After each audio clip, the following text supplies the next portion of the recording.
പിതാവിൻ്റെയും പുത്രൻ്റെയും പരിശുദ്ധാത്മാവിൻ്റെയും നാമത്തിൽ ആമേൻ. കർത്താവായ ഈശോയെ, ഞങ്ങൾ ശ്രവിക്കാൻ പോകുന്ന അങ്ങയുടെ തിരുവചനത്തെ അവിടുത്തെ തിരുമുമ്പിൽ സമർപ്പിച്ച് ഞങ്ങൾ പ്രാർത്ഥിക്കുന്നു. കർത്താവെ, ഈ നിമിഷം അങ്ങയുടെ വചനം കേട്ടുകൊണ്ടിരിക്കുന്ന എല്ലാ വ്യക്തികളെയും അവിടുന്ന് വചനം ശ്രവിക്കുവാനായിട്ട് ഒരുക്കണമേ എന്ന് പ്രാർത്ഥിക്കുന്നു. അങ്ങയുടെ പരിശുദ്ധാത്മാവിനാൽ നിറയ്ക്കണമേ, ശക്തിപ്പെടുത്തണമേ പ്രാർത്ഥിക്കുന്നു.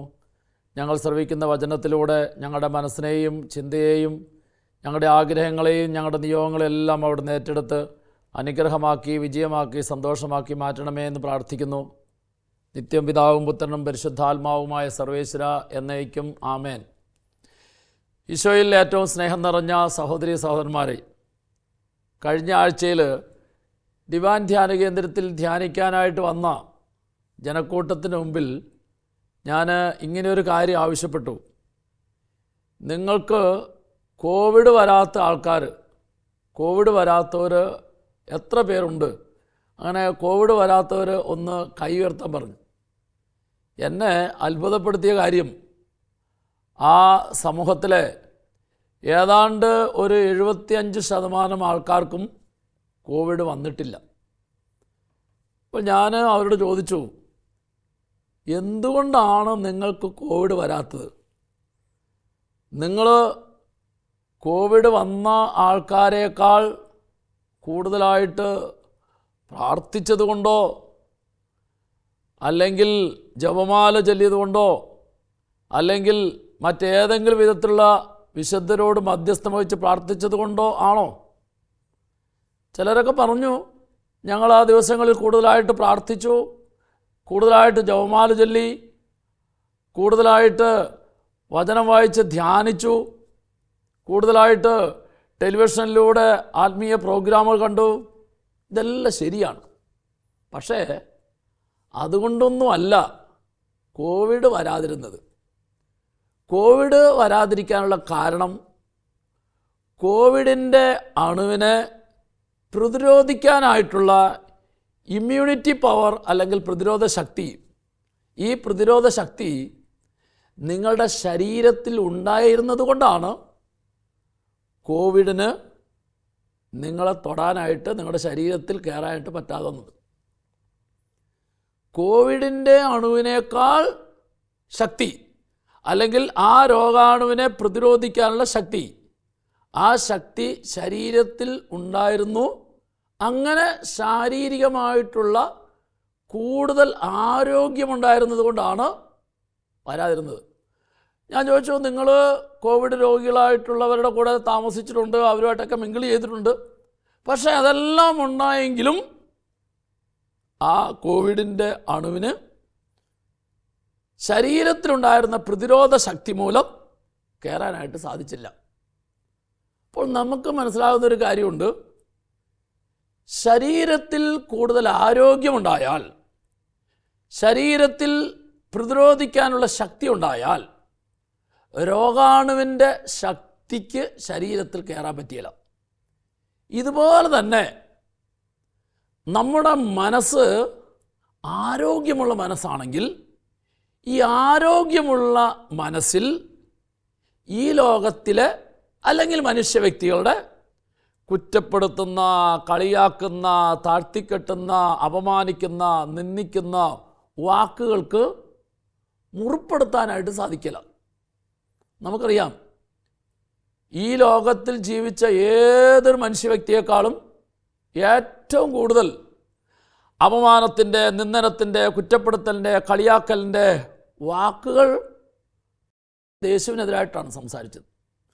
യാതൊരു തെറ്റും ചെയ്യാത്ത യേശുവിനെ ഏറ്റവും വലിയ തെറ്റുകാരനായി കണ്ട് അപമാനിച്ചു, നിന്ദിച്ചു, മുഖത്ത് തുപ്പി, കരണത്തടിച്ചു.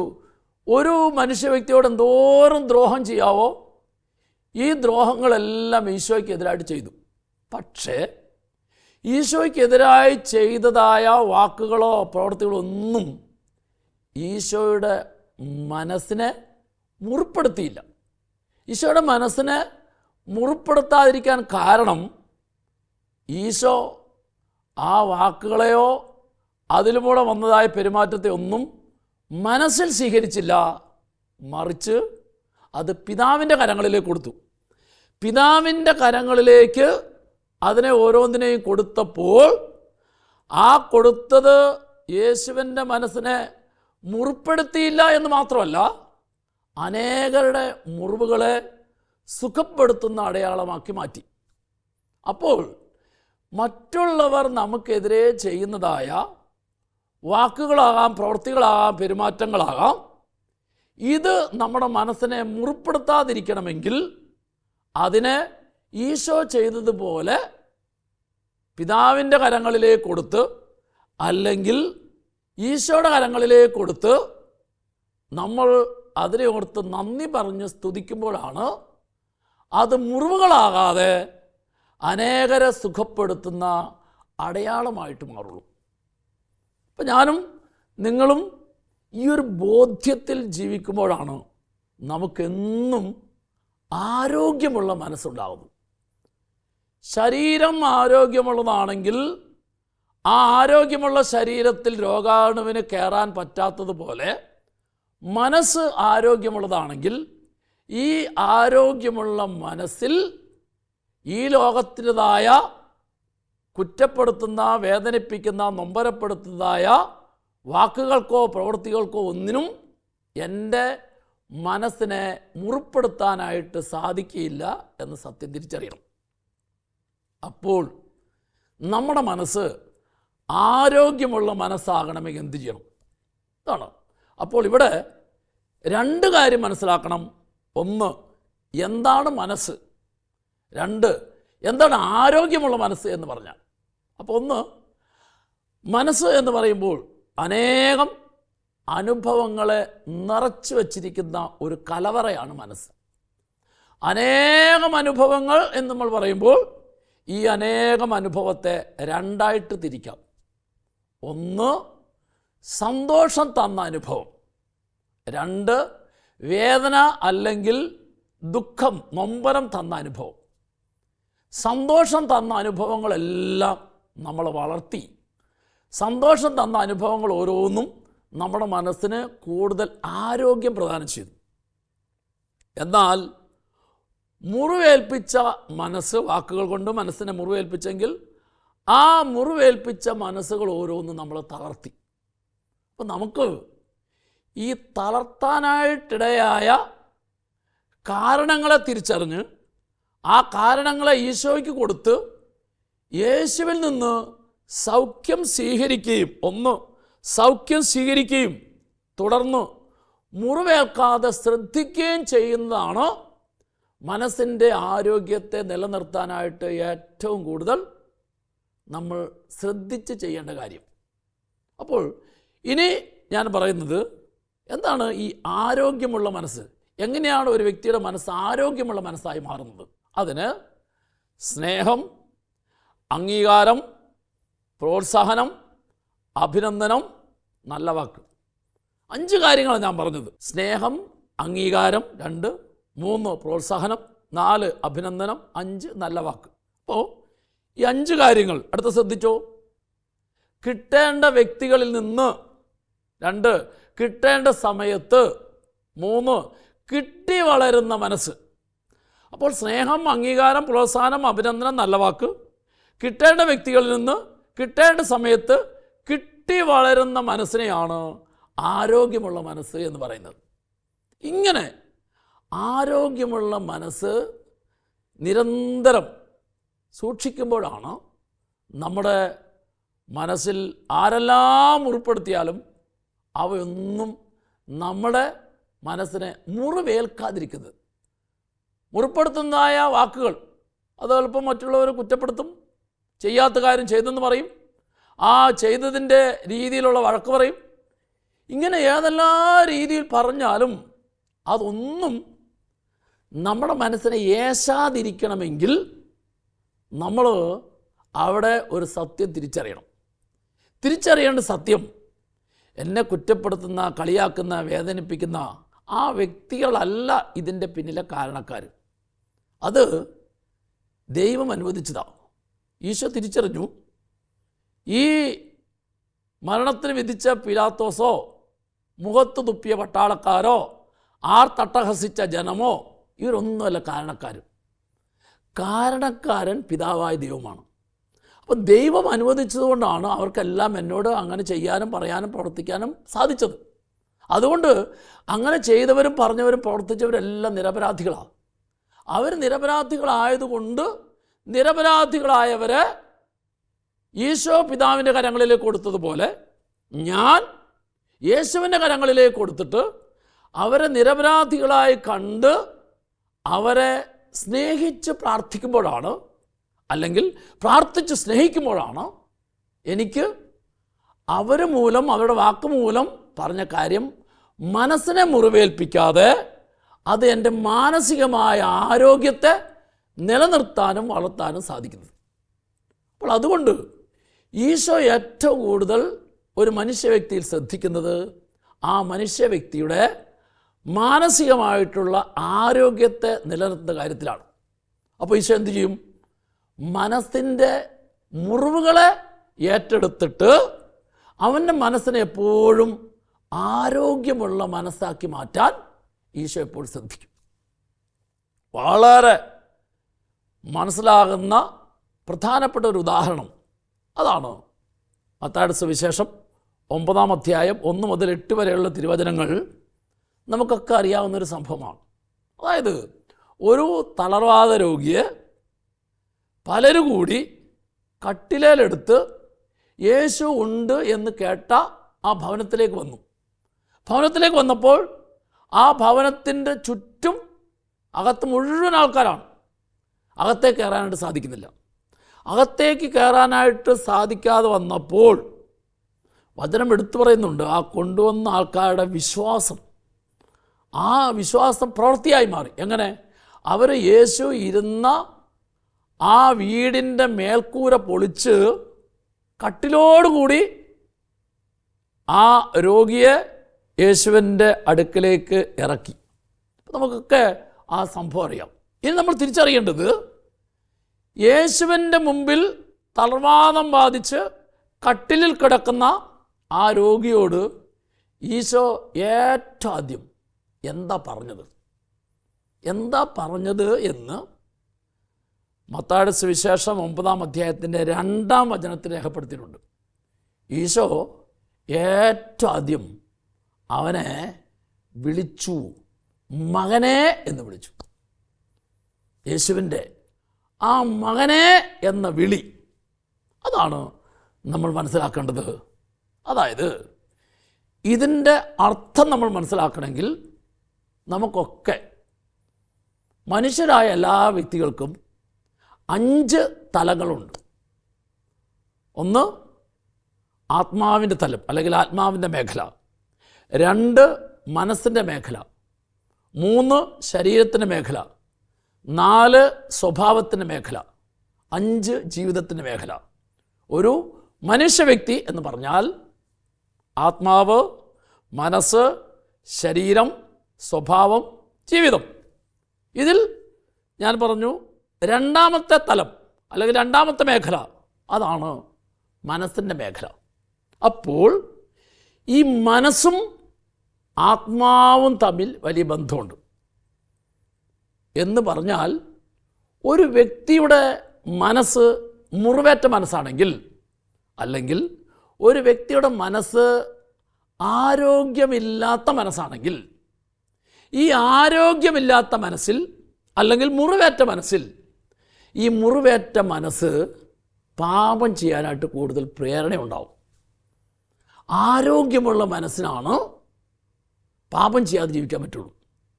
എന്ന് പറഞ്ഞാൽ മനസ്സ് ആരോഗ്യമുള്ളതാണെങ്കിൽ ആത്മാവും ആരോഗ്യമുള്ളതായി മാറും. ആത്മാവ് ആരോഗ്യമുള്ളതായി മാറുക എന്ന് പറഞ്ഞാൽ പാപം ചെയ്യാതെ, അതായത് പാപം ചെയ്യാതെ പരിശുദ്ധിയിൽ ജീവിക്കുന്ന ആത്മാവാണ് ആരോഗ്യമുള്ള, അല്ലെങ്കിൽ വിശുദ്ധിയുള്ള ആത്മാവ്.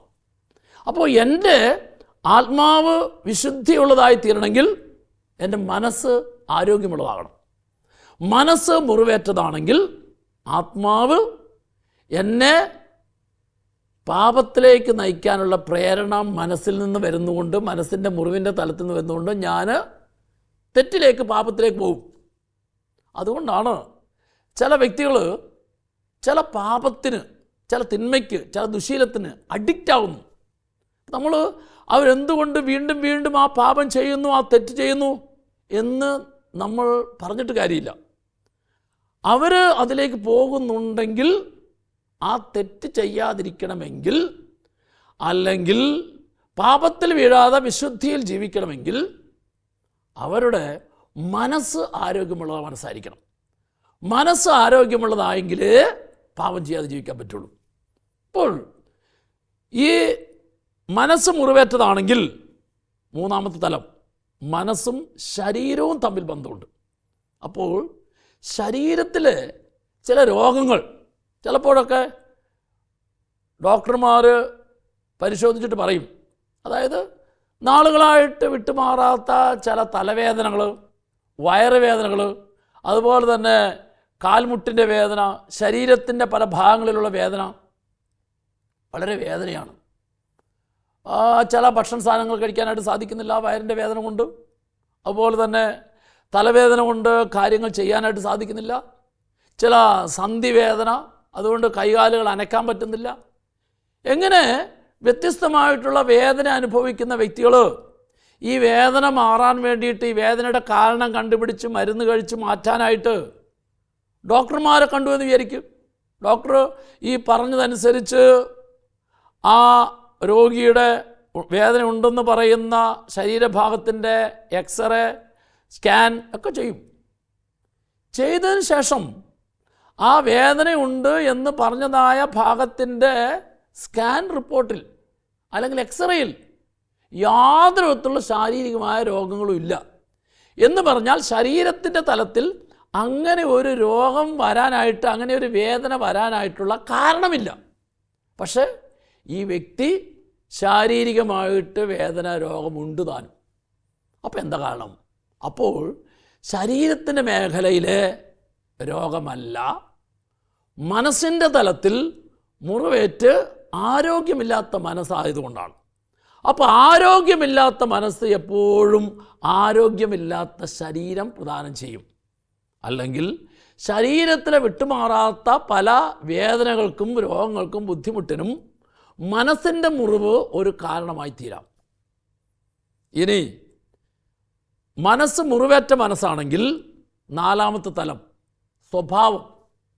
സ്വഭാവത്തിലെ പല വൈകല്യങ്ങൾ എന്ന് പറഞ്ഞാൽ നിയന്ത്രിക്കാൻ പറ്റാത്ത വിധത്തിലുള്ള കോപം, ദേഷ്യം, മറ്റുള്ളവരോട് തട്ടിക്കയറുന്ന സ്വഭാവം, എല്ലാ കാര്യങ്ങളും ചെറിയൊരു നുണ പറഞ്ഞാലേ പറ്റുള്ളൂ, നുണ പറയുന്ന ശീലം, മറ്റുള്ളവരുടെ കുറ്റം പറയുന്ന ശീലം, മറ്റുള്ളവരെ താഴ്ത്തിക്കെട്ടി സംസാരിക്കുന്ന ശീലം, അതുപോലെ തന്നെ മറ്റുള്ളവരുടെ വളർച്ചയിലൊക്കെ അസൂയപ്പെടുന്നതായ ഒരവസ്ഥ. ഇങ്ങനെ സ്വഭാവത്തിലെ ഒത്തിരിയേറെ നെഗറ്റീവായിട്ടുള്ള കാര്യങ്ങളുണ്ട്. ഈ നെഗറ്റീവായിട്ടുള്ള കാര്യങ്ങളെല്ലാമാണ് സ്വഭാവത്തിൻ്റെ വൈകല്യം എന്ന് പറയുന്നത്. ഈ സ്വഭാവത്തിൻ്റെ വൈകല്യങ്ങളുടെ എല്ലാം പിന്നിൽ ഏതോ നാളുകളിൽ മനസ്സിനേറ്റ ഒരു മുറിവ് കിടപ്പുണ്ട്. ഈ മനസ്സിനേറ്റ മുറിവ് സുഖപ്പെട്ടാലേ ഈ സ്വഭാവത്തിലെ വൈകല്യങ്ങൾ മാറുള്ളൂ. എന്തെന്നാൽ മനസ്സിൻ്റെ തലവും സ്വഭാവത്തിൻ്റെ തലവും തമ്മിൽ ബന്ധമുണ്ട്. സ്വഭാവം ദൈവീക നന്മ കൊണ്ടും ദൈവികമായ ഗുണങ്ങൾ കൊണ്ടും സ്വഭാവം നിറയണമെങ്കിൽ, അല്ലെങ്കിൽ പരിശുദ്ധാത്മാവിൻ്റെ ഫലങ്ങൾ പുറപ്പെടുവിക്കുന്നതായിട്ടുള്ള സ്വഭാവ പ്രത്യേകതകൾ വേണമെങ്കിൽ, നമുക്കറിയാം പരിശുദ്ധാത്മാവിൻ്റെ ഫലങ്ങൾ സ്നേഹം, ആനന്ദം, സമാധാനം, ക്ഷമ, ദയ, നന്മ, വിശ്വസ്തത, സൗമ്യത, ഇങ്ങനെയുള്ള ആത്മാവിൻ്റെ ഫലങ്ങൾ എൻ്റെ സ്വഭാവത്തിലൂടെ മറ്റുള്ളവർക്ക് കാണിച്ചു കൊടുക്കാൻ, മറ്റുള്ളവർക്ക് അനുഭവവേദ്യമായി തീരണമെങ്കിൽ എൻ്റെ മനസ്സ് ആരോഗ്യമുള്ള മനസ്സാകണം. അപ്പോൾ ചിലരൊക്കെ പല പ്രാവശ്യം ധ്യാനം കൂടും. ധ്യാനം പലത് കൂടിയാലും സ്വഭാവത്തിൽ മാറ്റം വരുന്നില്ല. ധ്യാനം പലത് കൂടിയിട്ടും സ്വഭാവത്തിൽ മാറ്റം വരാത്തതിൻ്റെ കാരണം ഈ മനസ്സിൻ്റെ മുറിവ് സുഖപ്പെട്ടിട്ടില്ലെന്നുള്ളതാണ്. അപ്പോൾ മനസ്സിൻ്റെ മുറിവ് സുഖപ്പെട്ട് കിട്ടണമെങ്കിൽ ഞാൻ അതിൻ്റെ കാരണത്തെ തിരിച്ചറിഞ്ഞ് ആ കാരണത്തെ ഈശോയുടെ കരങ്ങളിലേക്ക് കൊടുത്തിട്ട് ഈശോയ്ക്ക് മാത്രമേ മനസ്സിൻ്റെ മുറിവിനെ സുഖപ്പെടുത്താൻ സാധിക്കുള്ളൂ. എന്തെന്നാൽ യേശുക്രിസ്തു മനസ്സിൻ്റെ മുറിവുകളെ ഏറ്റെടുക്കുകയും സുഖപ്പെടുത്തുകയും ചെയ്യുന്നവനാണ്. അതുകൊണ്ട് യേശു ഏറ്റവും കൂടുതൽ ശ്രദ്ധിക്കുന്നത് മനുഷ്യ വ്യക്തികളുടെ മനസ്സിൻ്റെ മുറിവിനെ സുഖപ്പെടുത്താൻ വേണ്ടിയിട്ടാണ്.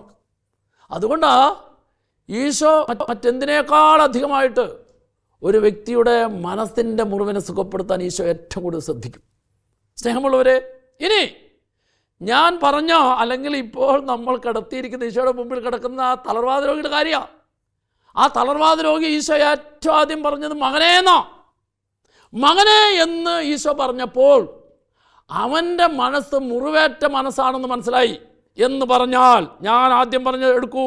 ഒരു വ്യക്തിയുടെ മനസ്സിൻ്റെ ആരോഗ്യം, സ്നേഹം, അംഗീകാരം, പ്രോത്സാഹനം, അഭിനന്ദനം, നല്ല വാക്ക് കിട്ടേണ്ട വ്യക്തികളിൽ നിന്ന് കിട്ടേണ്ട സമയത്ത് കിട്ടേണ്ട രീതിയിൽ കിട്ടിയില്ല എങ്കിൽ കിട്ടാത്തത് മനസ്സിന് മുറിവായിത്തീരും. അപ്പോൾ എന്ത് സംഭവിച്ചു?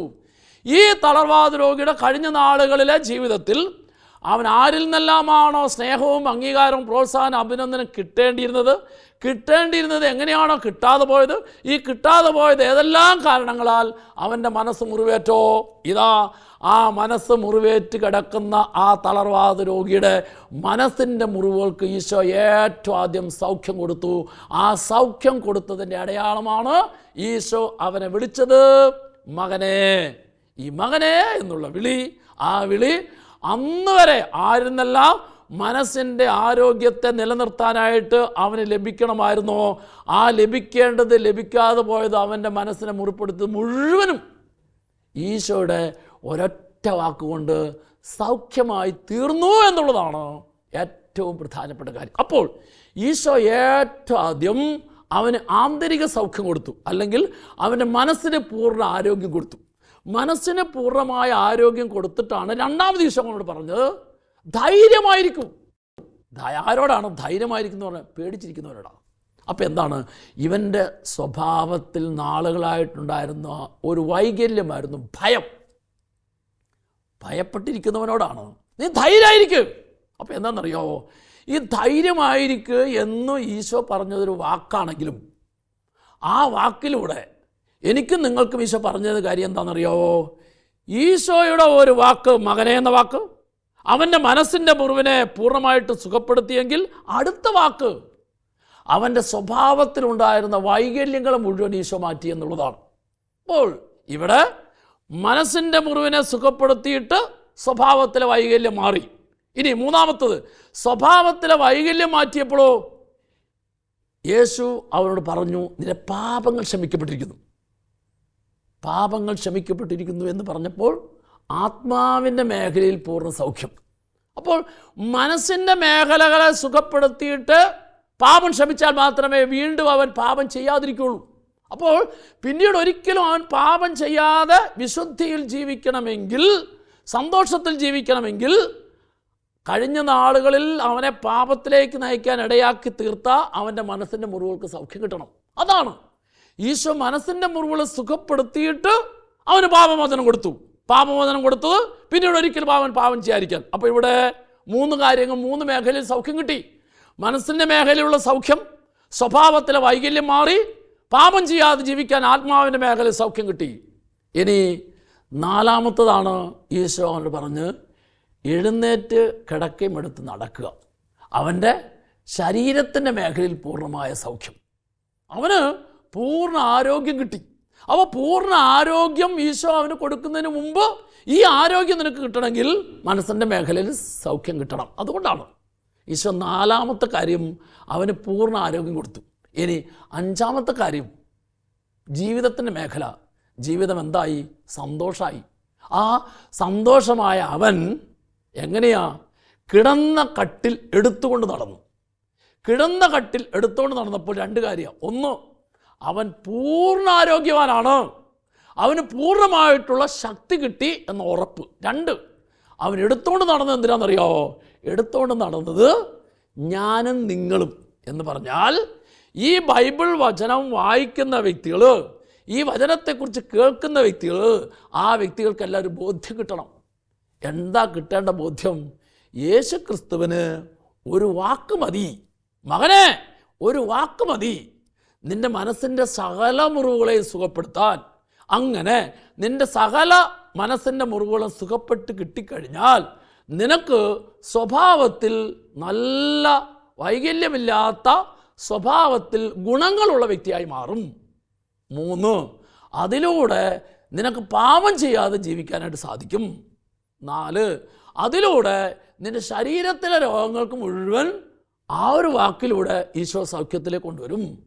5, അങ്ങനെ നിൻ്റെ ജീവിതം സന്തോഷപ്രദമായി തീരും. സ്നേഹമുള്ളവരെ, ഇങ്ങനെയുള്ള ഒരു സന്തോഷപ്രദമായ ജീവിതത്തിലേക്കാണ് കർത്താവ് ബൈബിളിലെ ഓരോ വചനങ്ങളിലൂടെയും ഓരോ സംഭവങ്ങളിലൂടെയും എൻ്റെയും നിങ്ങളുടെയും ജീവിതത്തെ നയിക്കുന്നത് എന്ന സത്യം തിരിച്ചറിഞ്ഞിട്ട് വേണം നമ്മൾ ബൈബിൾ വചനങ്ങൾ വായിക്കാനായിട്ട്. അതിനാൽ ഇന്നത്തെ ഈ വചനഭാഗത്തിലൂടെ ഈശോ നൽകുന്ന ആ ബോധ്യം സ്വീകരിച്ചുകൊണ്ട് നമ്മുടെ മനസ്സിൻ്റെ മുറിവുകൾക്ക് സൗഖ്യവും അതിലൂടെ സ്വഭാവത്തിലെ വൈകല്യങ്ങൾ മാറുന്ന അനുഭവവും ശരീരത്തിലെ രോഗങ്ങൾക്ക് സൗഖ്യം കിട്ടുന്ന അനുഭവവും പാപം ചെയ്യാതെ ജീവിച്ച് സന്തോഷത്തോടെ നമ്മുടെ അനുദിന ജീവിതം മുമ്പോട്ട് നയിക്കുന്നതിന് വേണ്ടി നമുക്ക് ആഗ്രഹിച്ച് കർത്താവിന് മുമ്പിൽ പ്രാർത്ഥിക്കാം. ഒരു നിമിഷം കരങ്ങൾ കൂപ്പി കണ്ണടച്ച് കർത്താവെ, തിരുവചനത്തിലൂടെ അവിടുന്ന് നൽകിയ ദൈവീകമായ ചിന്തകളെ എൻ്റെ മനസ്സിൻ്റെ മുറിവുകൾക്ക് സൗഖ്യം നൽകുവാനും ശരീരത്തിൻ്റെ തലങ്ങളിൽ ആരോഗ്യം സ്വീകരിക്കുവാനും സ്വഭാവത്തിലെ വൈകല്യങ്ങൾ വിട്ടുമാറി പാപം ചെയ്യാതെ സന്തോഷത്തോടെ ജീവിക്കുവാൻ അവിടുന്ന് എന്നെ അഭിഷേകം ചെയ്ത് അനുഗ്രഹിക്കണമേ. നിത്യം പിതാവും പുത്രനും പരിശുദ്ധാത്മാവുമായ സർവേശ്വര എന്നേക്കും ആമേൻ. Praise the Lord.